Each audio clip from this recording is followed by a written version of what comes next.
Well, good afternoon, everybody. Thanks for joining us for the JS Mindset Weekly Call. My name's Denny. Today is Saturday, July 17th, 2021. Joining me on the call today are Bill Holter, Jim Sinclair, Dave, and a special guest. Before I introduce the guest, or have Bill introduce the guest, I thought we should share a little bit of story. Throughout history, the little guy suffers at the hands of those in control. In politics or in business, it's the little guy that's been stuffed again and again and again until something happens. And the little guy finally becomes empowered with the support of thousands of other little guys who figure out that they have more control than they ever knew. Hollywood has used this plot for decades, and it's not only a classic story, but it's also inspiring. And how about the story of David and Goliath? David, the young boy armed with only a slingshot against the greatest warrior in the world. And you all know how that story ends, and it should be invigorating to you. Well, today we're taking a break from the usual banter with the boys because J.B. Sleer and Bill have helped to arrange some conversation time with some real-life underdogs at Wall Street Silver. And they're beginning to get some attention in the physical silver markets. Before we get to the questions for these folks, please be aware that in our conversation today with the boys and with our guest, we're not giving anybody investment advice. What we're trying to do is share our own personal perspectives of the economic world. Now, you can choose to add it to your own perspective or you can choose to ignore it. In the end, we want you to be prepared for what might certainly be some very trying times ahead. So with that, Bill, you want to introduce our guest for today?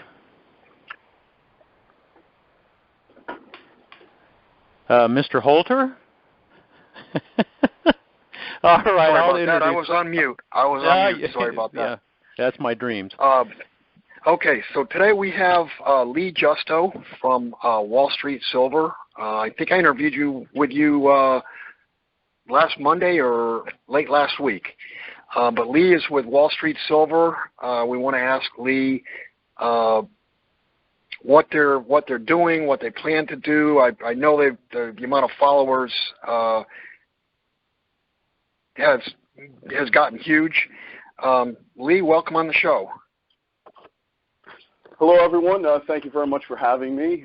Yes, it was about a week ago that we spoke. That's correct. So, Lee, why don't you tell us a little bit about the original formation of Wall Street Silver, what you're doing, and what you plan to do? Sure. Wall Street Silver is basically a spin out from the Wall Street Bets crowd. There were a whole bunch of people on Wall Street Bets who started talking about silver right around the time of the GameStop short squeeze. There are a few people in that group who were interested in silver in terms of short squeezing silver, and a lot of the Wall Street Bets moderators and people started believing that the people talking about silver were actually hedge funds trying to take people out of the whole GameStop fiasco for them, which wasn't really the case. So, Wall Street Bets at the time was a huge group, lots and lots of people in it. I actually wasn't even really involved at Wall Street Bets at that time. They spun out and they formed Wall Street Silver. It was actually Ivan who started the Reddit group there. When they were talking about the First Majestic, I was actually long First Majestic at the time this whole thing happened, and it was one of the stocks that they were talking about squeezing. So I started going on the Wall Street Bets group and just reading into it, and then I discovered Wall Street Silver probably about a week or so after they formed. At that point, they had just gotten the YouTube channel going, but I noticed that they weren't really interviewing some of the heavyweights in the silver community. So I started reaching out to people that I had followed many years ago, and from there we just started building the YouTube channel. From then we have Twitter, pretty large presence on Twitter, Telegram, and several other social media, Instagram, you name it. We pretty much have a Wall Street Silver group somewhere on there. What's the overall intention you're looking to do? We talk about squeezing silver or the shorts in silver. Tell me the approach that you're taking right now. Well, our group is extremely diverse. We have almost 130,000 people on the Reddit group now. We have about 25,000 people following the YouTube channel. We have everyone from long-time precious metals investors in the group, people who are really into the fundamentals. Then we have the Wall Street Bets kind of spin-out crowd who are very interested in doing a short squeeze on silver. So, I mean, there's no, like, cohesive strategy for the group. It really is, I mean, especially the YouTube channel is just to bring people education about precious metals industry, and we try and cover it from all angles. And the same thing goes with the posts on our forum. When we look at the website for Wall Street Silver, one of the things we notice is that you pretty much just say that this is what we are trying to do. We love it when you stack silver. We want you to buy physical silver. How do you measure your success? I'm going to say as an organization, how are you measuring your success as an entity? Well, I really want to democratize precious metals. It would make me so happy if everyone in the world just started buying silver and gold and started transacting in it and made it money again. That's one of my personal goals. I think there are other people who would measure success by the price of silver itself. And then there are other people who would measure success of the group just by the number of members we have.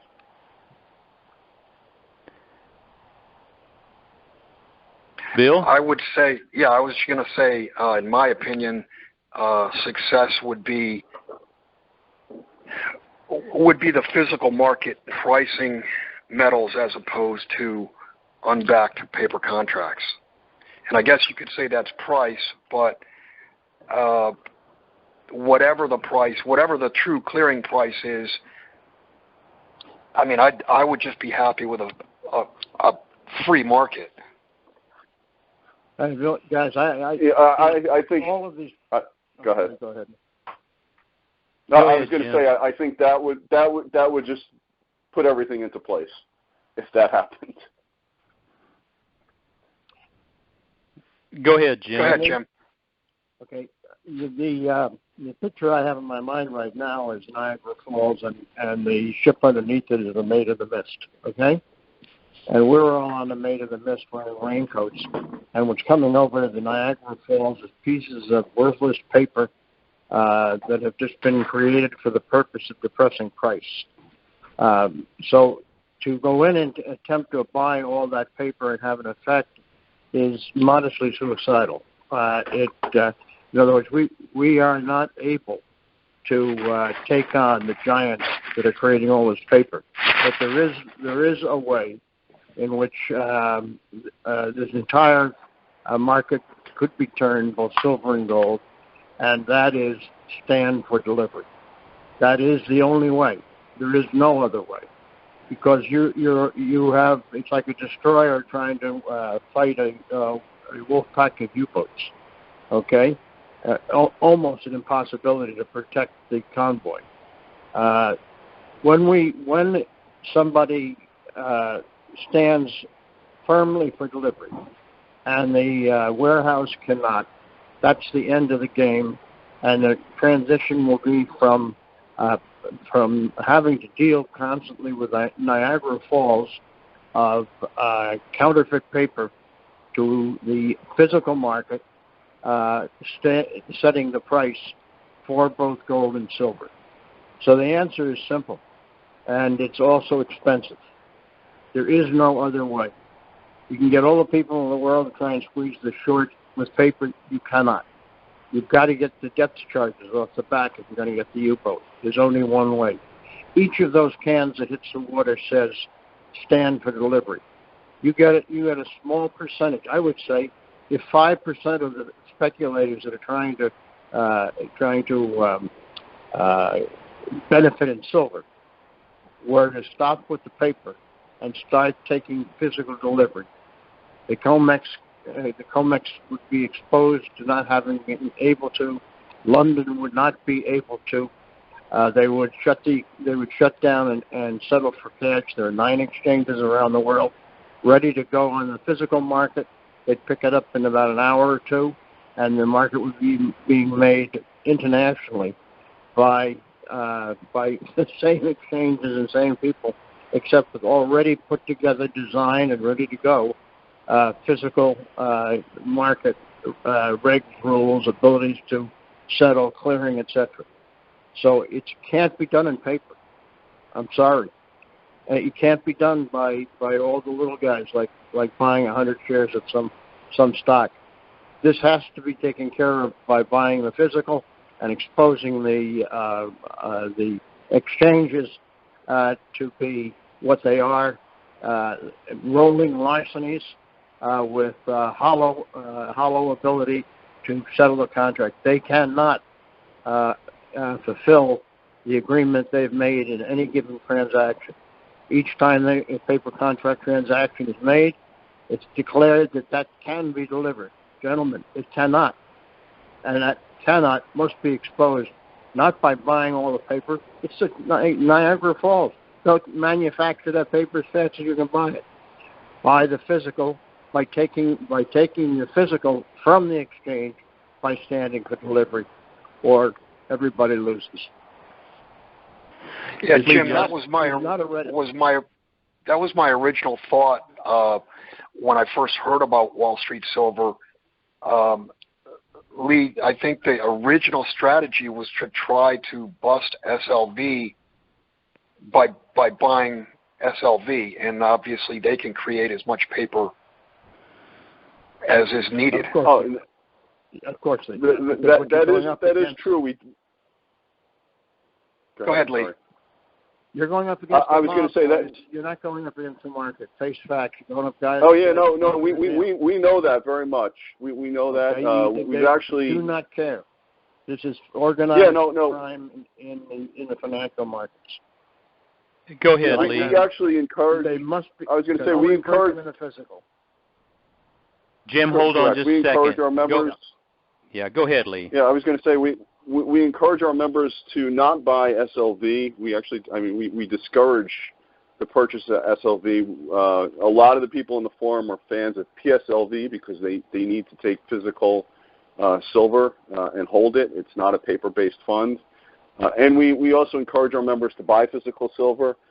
We have people in our group that actually take bars off COMEX, break them up, and sell them in our forum to members. So we're very well aware that it has to be done for physical. What's been the most success that you've been able to see, Lee? Is it we go back and we watch what happened with the Robinhood folks and GameStop. Do you consider yourself in that genre? And what has been successful for you so far? Well, here's the thing with precious metals. You're never going to get left caught holding the bag at the end, because at the end of the day, you're going to have a bag of silver, a bag of gold, whatever you buy. So, you talk about attacking stocks, individual stocks. Those could go to zero overnight. All kinds of things can happen. But if you take physical possession of the precious metals, you own it. So the more, you would be just astounded by the amount of precious metals some of our members have posted that they own. They take pictures of it. We call it silver porn. Huge safes filled with bar after bar. And this is the kilo bars and the 1,000-ounce bars and the 100-ounce bars. It's pretty astounding. That's got to be reassuring to you. It's quite intimidating at times to realize that some people have as much precious metals as a small central bank would. It really would be astounding if you saw some of the pictures. How did you get this thing? Let me ask real quick, Bill, and then I'll turn it back to you. How did you get this thing started, Lee? What happened that triggered this event? Well, it was all the Wall Street Bets people attacking all the silver followers, and Ivan having the spark of inspiration, and actually Jim too. Almost simultaneously, Jim got the Wall Street Silver internet domain webpage, and Ivan went out and started the Wall Street Silver Reddit group. So it was just kind of a spark of inspiration between those two. Go ahead, Bill. Yeah, I was just curious, what are your thoughts on the goings-on between John Adams and the Perth Mint and also with Kitco? Well, I've kind of become friends with John Adams. We actually personal message each other quite often, and I've been following it very closely, looking to see what develops legally, because, I know that both Perth Mint and Kitco have gone after him in certain ways, so it's interesting to see what plays out. But at the end of the day, that's all just paper silver, and it's just one more way to dilute the market and suppress the price, in my opinion. Yeah, and he's gone a long way in exposing the fact that it's paper as opposed to physical metal. And also Rob from Gold Silver Pros, he's done some auditing.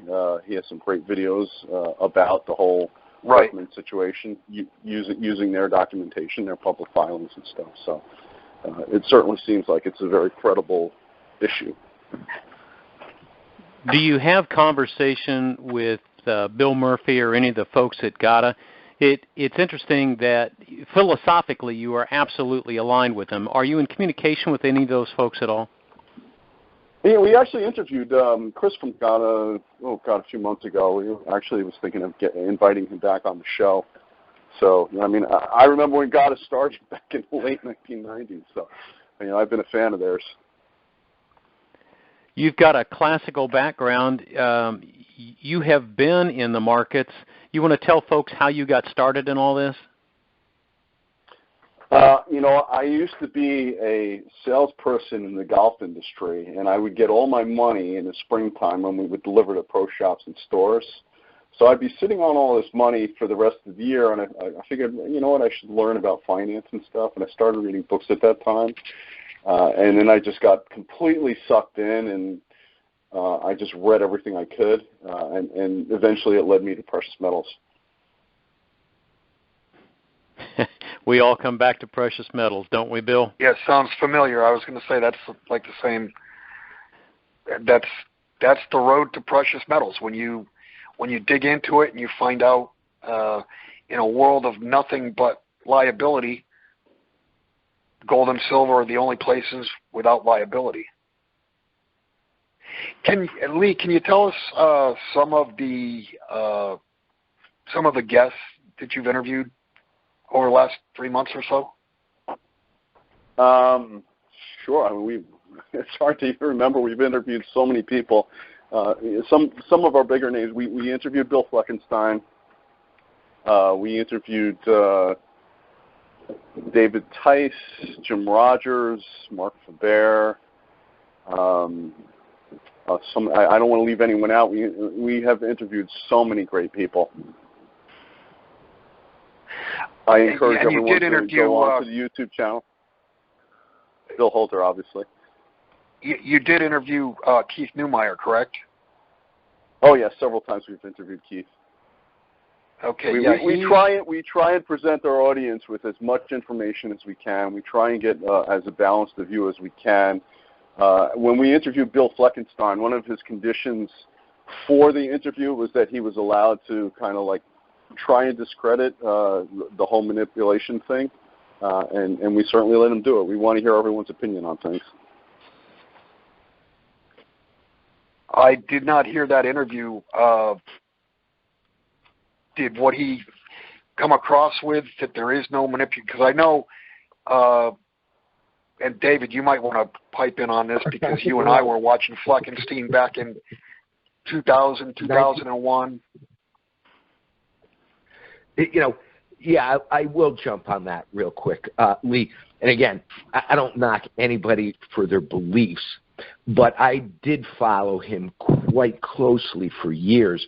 And, one of my beefs is anybody who tells me that every market isn't rigged obviously has no idea the game they're playing. Anybody who tells me specifically the precious metals market aren't rigged has not been paying attention, because J.P. Morgan and other banks have been proven that they are manipulating the market. All the markets, for lack of a better word, but So that's always been my beef with Bill is how could we all be on the same page till we admit that we're playing a game that is absolutely rigged? The gold price is rigged. The silver price is rigged. Bitcoin's price is rigged. There is nothing that the banksters haven't rigged. And I sent these guys all an article along this week that Pam Martinson did regarding the fact that J.P. Morgan has cornered the electricity market investment through numerous funds throughout the world. I mean, they pled guilty to 5 felonies. So how could anybody who is going to try and make a logical argument tell me that everything isn't rigged? I mean, New Mexico is going after the banks for rigging, I believe it's the CDS market. So, I have a problem. Jim Grant from Grant Interest Rate Observer, same thing. Oh, it's not rigged. I'm like, either you're part of the opposition or you truly don't have your eyes wide open. And, that's just my opinion on anybody at this stage of the game who says the markets are not rigged, all of them. Well, in fairness to Bill Fleckenstein, he did take somewhat of a nuanced and balanced approach. He said, yes, it's been manipulated. He just doesn't believe that there's like one big cabal manipulating it. I'm not saying I agree with him because I don't. I think that they manipulate it through the gold pools and all different and just the comics market itself, just its very existence. But he wasn't saying there was no manipulation. He just didn't believe that it was like a coordinated cabal. Well, it would be interesting to have. Let me just mention this. It would be interesting to have both Bill Fleckenstein and, say, Chris Powell on at the same time, because Gada has clearly documented and proven manipulation going back to the 1990s in both gold and silver. I think to be honest with ourselves, we have to admit that it's been manipulated much longer, and I think the Hunt brothers and what went on with them is just proof of that. It's not. I represented the Hunt brothers. I was hired by Volcker to liquidate the position. I know them personally, and all they were bulls in a china shop with no extra formula, and never to have considered they might be wrong. I was hired, but the loan that was made to clean up Wall Street would not have been made, according to Volcker, unless I was given the job of liquidating that position. And their big mistake, Jim, was they used leverage.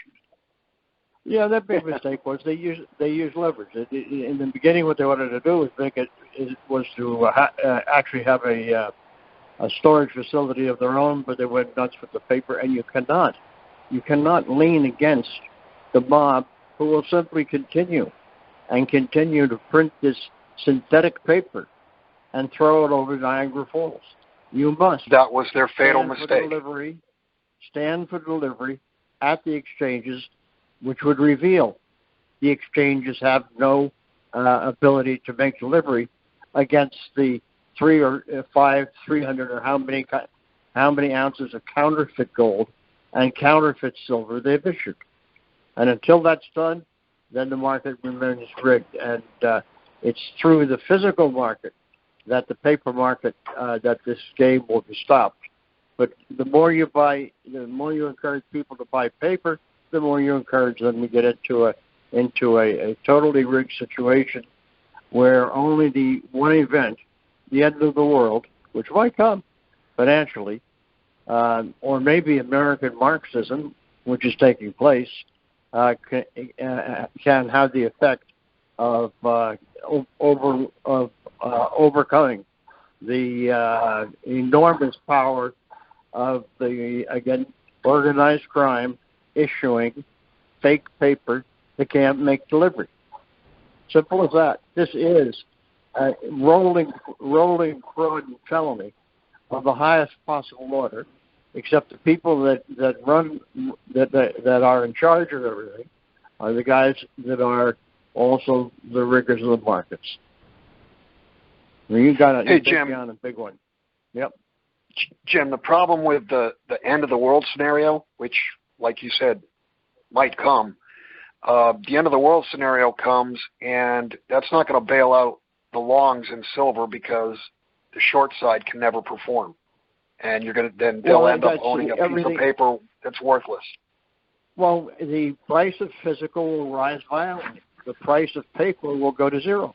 And nothing you could do about Exactly. it. They're not going to get bailed out. Okay, they got to just sell that crappy piece of paper and start buying physical silver. And somebody, like the Hunts, okay, will come along and take delivery. Hunts never intended to take delivery. Booker wasn't so good with his paperwork that he missed first notice. And then all of a sudden everybody yelled to take a delivery. And it was just because, it was a difference between the two brothers. One was perfect with paper and organization, and the other brother was not so interested. Then the exchange actually fell through their own rumor. The exchange actually came to the board of directors came to the conclusion that Hunts were moving. And what they did was novate the contract. What they did was not legal, because if you make a contract, you can't change it. The contract says that the Hunts are going to come in and take delivery of the silver, or if they wanted to keep buying paper, they could. But the board of directors said, "Very sorry, we're canceling our agreement with you as written in the contract you bought on the floor of the exchange. That no deliveries will be made as sellers only. And sellers only means no buyers." And silver was trading around the 44, 45 level, and before you knew it, you saw what happened. You have to get and educate people that there's a physical area that will get rid of the paper fraud, and as long as nothing happens like that or nothing makes that happen, the game goes on, where it fleeces the public and makes what is organized crime extraordinarily rich. I mean, why fool around with drugs, prostitution, and stealing things from airport warehouses when you can learn finance, go into finance, and run it like a family? Okay, quite to the contrary with Mr. Fleckenstein. This is a totally organized, multi-member operation that's going on against gold, silver, and the assorted shares. Okay, and it just it's making a fortune for some extraordinarily awful people. And I hate to tell you this, but finance has become a sewer. The only thing is it will implode upon itself, because people running the economy are doing things today that simply cannot be done. Okay? And modern monetary theory is the biggest cop-out in the history of man. It is a total empty box with no tools whatsoever, which eventually will drive people away from paper into the physical. But it's going to be very hard to explain to the guy who's watching the market when you get a quote on silver and gold that are drastically lower on the exchanges, and then you go in and get a quote of the physical market and find it's up $1,000, or silver is at $600. But it will get there. But if you're in the paper, you've been taken. Period. I mine gold. Okay? I don't give a rap about the market, because all I want to do is be able to take it out of the ground. Because eventually gold and silver are going to be the last two men standing. In the meantime, so many people are going to get ripped off of the paper, and there's going to be this huge contradiction. They'll be flashing the crash of precious metals, paper precious metals, while on the other side, the physical will be outrunning Bitcoin, for all we know. That's the truth. There's nothing you can do except through the physical. You can't corner. Isn't that kind of happening right now? I'm sorry to Yes, interrupt. it is. Isn't that kind of happening right now? No, do please. It is. Yes, it is. Most certainly it is. But bear in mind that, that's where you got to send people, because if you send them to paper, you send them to perdition. So, Lee, where does Wall Street Silver go from here? What are your plans moving forward? Well, we really hope to grow the YouTube channel and the Reddit group. We anticipate that happening as the price of silver climbs. We've had a little bit of softness in the spot market. There's only been slight softness in the physical market. We certainly will continue to encourage people to not only take delivery of silver, but also take delivery of silver in, the pools that people have invested in. Jim, I want to go back That's to if something. they can. That's if they can. Yeah, that's if the pools are able to actually deliver metal. Oh, I got one other quick question for you. What was your thought, Lee? I guess it was probably 3 or 4 weeks ago when the U.S. Mint came out one day and said that they weren't delivering Eagles because of the global silver shortage, and then 2 or 3 days later they came back and walked that back and said, "Oh no, there's no shortage. It's just we can't get the blanks." Do I even need to answer that one? It's so ridiculous. When you start following the mainstream financial press, you just scratch your head and say, how do people believe this stuff? I'd like to go back 1 second to talk to Jim. Jim, you talked about the 2 different Hunt brothers, and I don't think I've heard that story as long as I've known you. You're telling me one of them could find the fly shit in the pepper, and the other one was a discombobulated boob, and that's the one that set off the catastrophe in silver for the Hunt brothers? Did I hear that right? No, because I have tremendous respect for them. What I was saying is one was like my new CEO. He is like an auditor, okay? The way he works. Okay. And there's other people like old man, like the parent, the father of both sons, who created all this wealth by being Wildcat Pete, okay? And Wildcat Pete just drills holes like mad, and for some reason he hits the jackpot every time. But he's not very good at running a business. And you had Bunker, and you had Herbert. And Herbert was the CEO that I just described. Every single part and piece must fit. And I think Bunker got his genes from his father. All right, there was Wildcat Pete. So when Herbert was handling the paperwork, there was everything was perfect. And if Bunker was handling the paperwork, he wouldn't put much attention on it. So when they missed first delivery date, and everyone on the floor and the board decided that this was the beginning of a stand for all of the metals. It wasn't just silver; it was also copper and everything else. And they panicked and they went to sellers only. So they basically said, "You made a contract. That is a contract you traded. That's why they call it a contract." And so you're entering into a business arrangement that that generally you cannot get out of no matter how much you try. Contract law is the stiffest law in the world. So novation is saying one party to the contract simply says, "No, I won't perform." And what the COMEX said was, "No, I won't perform." And it to today it amazes me, because at least back then courts were a little bit more balanced than they are today. It's totally politicized. They would have won in court, the Hunt brothers, on the basis that they had to stay at the delivery, and this exchange couldn't deliver it. However, they hadn't had enough of it and wanted to get back into the business they were in the first place. And they just got murdered for two reasons. One, they never did the what if.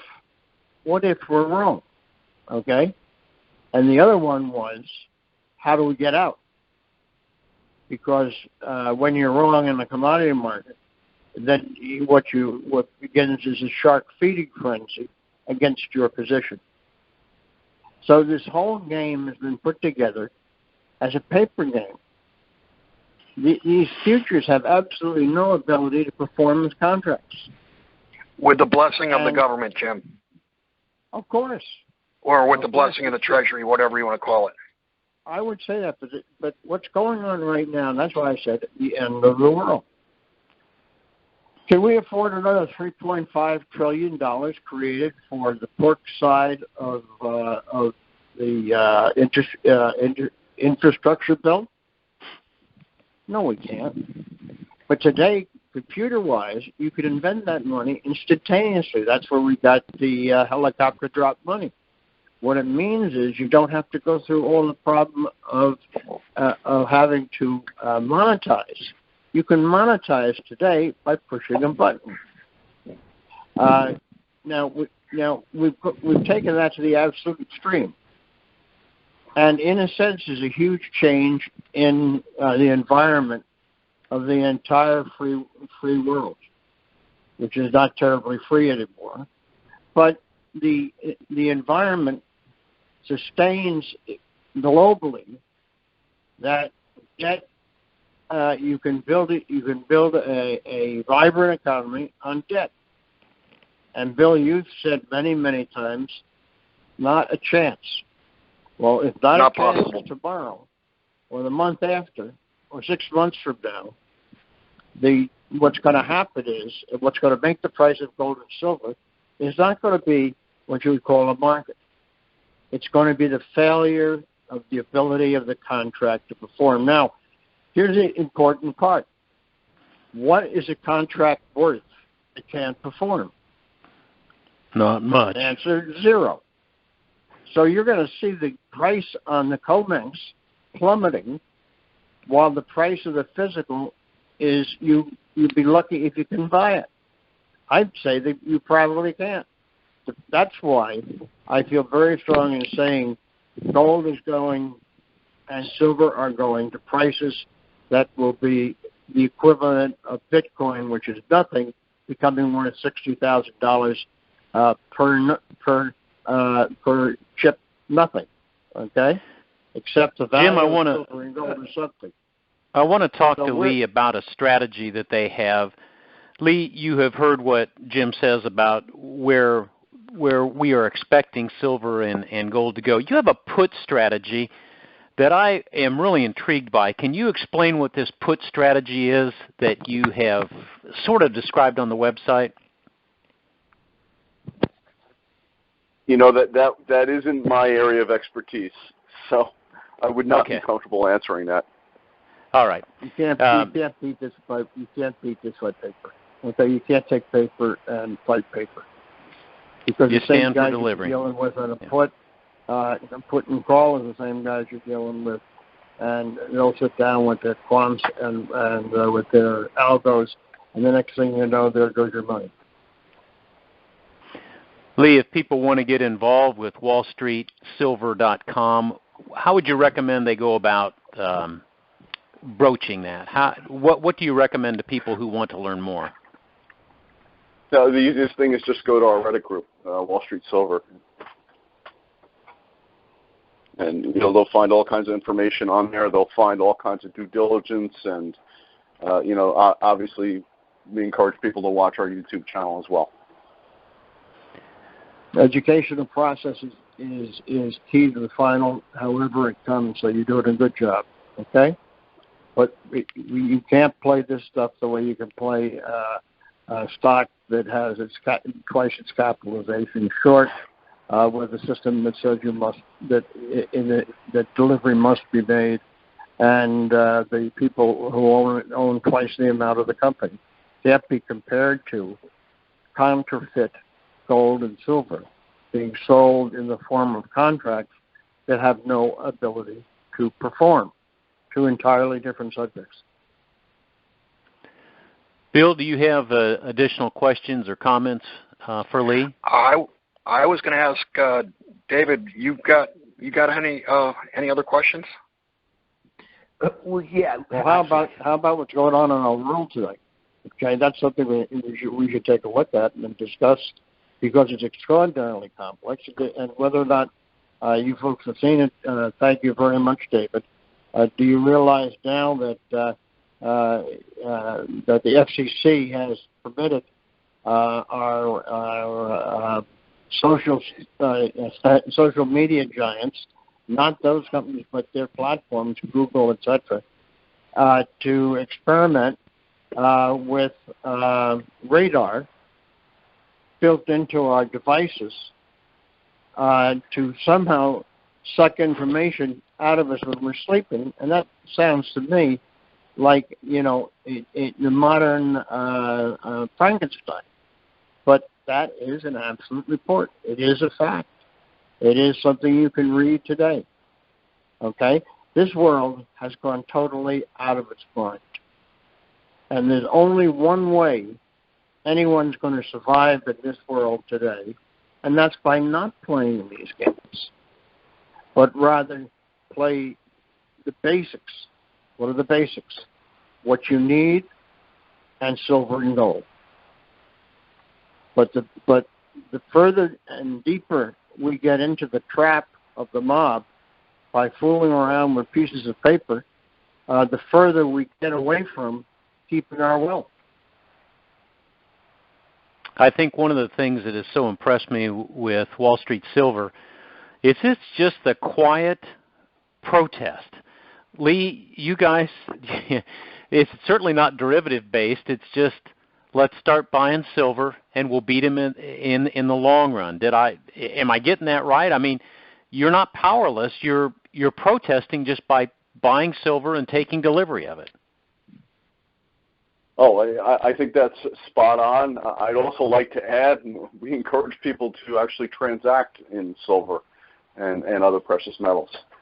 So, if you want to buy a car, you want to offer them some precious metals. I'm not sure how you would do transactions in silver right now. Can you fill me in? Well, I mean, you throw someone a tip. You throw them, 10 ounce of silver or something when you go out somewhere. Just start using it and start bartering with it. It's money after all. It's more money than fiat is. We have some listeners that have reached out to us they're not baby boomers, they're right younger than baby boomers. And one of their frustrations is that their children do not understand real money. What suggestions would you give to, the transacting in silver is really interesting, Lee, but I had a longer conversation with this person, and they were just so frustrated that they could not get their kids. When they graduated from college, they gave them a box of silver, and the first reaction is, let's sell it and get cash for it. Any suggestions on how to educate a younger generation? I have two children. My daughter's about to go to college. My son is in high school. They've obviously watched quite a few Wall Street Silver videos, but I take trips with them to the local coin shop. We talk about it often, and when my son says, I want to get wealthy, we'll start buying silver with any extra money you get. And I have shown them some, junk silver. And I said, when I was a kid, this was still floating around the system. People were using it just as money. And I've explained the whole thing to them. It's an education process like anything else. Good job. David, Bill had pitched out to you. Have you got something you want to share? Yeah, actually I did. It was along the lines of the same question. Jim was talking about the story of, how far tech has gone, being able to basically read our minds when we're asleep. But I think of things right now. Everybody's under surveillance. We're talking about they're going to, they're going to monitor people's text messages, and I'm not surprised, but I'm at a loss that you could say something like that and the public doesn't freak out. Lee, you're obviously leading a charge, one we similarly have been leading for a long time. And again, in doing so, you definitely put a target on your back. The powers that be. And, it depends on how big a thorn in their side you become, depends on how they deal with you, is usually my understanding of how the world seems to work. Have you thought about that aspect of what it is that you're doing? Because you, like we do all the time, you're basically saying that we're living in a completely fraudulent system. And, the politicians, and I use this as an example all the time, this can't happen in a vacuum. Obviously, you talk about how many members and readers you have. And my favorite thing is if we know this, and there's a lot of famous people talking about what we're talking about. How is it that aides for all these congressmen and senators aren't whispering in their ears that the people are like getting restless? And, you're part of doing that. Again, I don't want to say paints a target, but obviously makes you up front and center on the radar screen. Do you think about that at all? Oh, of course I think about that. I was actually very active in fighting against the Common Core curriculum years ago and other things. And I've come to the realization that everything that everyone is fighting in the world basically is funded through the fiat system. So, it's the heart of everything. So we're back to, right. Are you familiar with the book The Creature from Jekyll Isle? Of course. Well, of course, I've read it. Yep. Yeah, and that's my whole thesis is, if you read the book, if not you, but if people would read the book, they would understand that that's how they've co-opted the whole system with fiat currency. And what you're doing and what we try to do every week is the same thing. Encourage people. There's really only one way to win the game, no matter how you cut it, and that's count your wealth in ounces. Because, again, as we're all sitting here saying, whatever's going on is such an orchestrated operation. And as Bill said, whether it's the government, the Treasury, it's going on forever, and it continues to go on. And my theory always has been, and I'll probably, we'll see how this one plays out, but this is like a poker game worldwide. And when your hand gets called by the other players who have more, and be that Russia, China, or anybody else at this stage of the game, that's really what's going to break it. Till that time, we could just try and be thorns in their side and suck up as much physical as we can. Because Harry Schultz said that, whatever it was, probably 25 years ago, when he used to say, just take delivery and just pull physical. And, somehow even they keep escaping that. And Basel III obviously, got hammered down again. Did anybody expect anything different? So, I agree. Just take physical as much as you can off the market. And, you're doing a great job. And it's great to see new faces, out in the public limelight. So, congratulations. Thank you, gentlemen, very much. This has been a very interesting discussion. Our discussion today has been with Lee Justo from Wall Street Silver. Quite a peaceful, lawful, I'm reading right from a site here, meaningful protest that's going to strip the 1% of their power and wealth and all the shenanigans that they have pulled off. Bill, is there anything else you want us to cover today?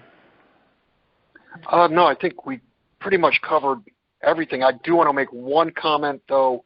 Lee, I absolutely agree with you. I hope that silver does circulate and silver does become used. But until that happens, and this is, I guess you could say, greed on my own personal part, I don't spend real money. I spend the bad money. Well, so all right. I can't believe anybody gives gold or silver for dollars. There's no limit to the stupidity of the human race, Jim. You know that. It's phenomenal. It's reaching, and actually, it's reaching a level never expected in history. Actually, just a real short story. I mean, for years and years, I've gone to restaurants, and rarely do I use a credit card at restaurants. I pay with cash. And a lot of times I chuckle and say, I just ripped them off. I gave them paper, and they gave me actually something real to eat. A lot of truth in that. Well, I want to thank Lee for spending some time with us. We will encourage you to go to wallstreetsilver.com. Enjoy their YouTube channel. It is robust. And Lee, I'd like to congratulate you on dodging the censors. I'm surprised that they haven't beat the snot out of you yet, but you're dodging them, and I'm impressed. I don't think we're big enough for them to really notice us yet. You know, when we start getting to maybe 100,000 views or so, viewers, then maybe we'll see. All right. Well, folks, that's about it for us this week. Thanks for listening. Every week we tell you that remember that money's not everything. It's just that having money makes things so much easier in life. Truly, it's the people in our lives that are worth $1 million. My thanks to the contributors today, Jim Sinclair, the famous Dave Bill Holter, and a new guest here, Lee Justo from wallstreetsilver.com.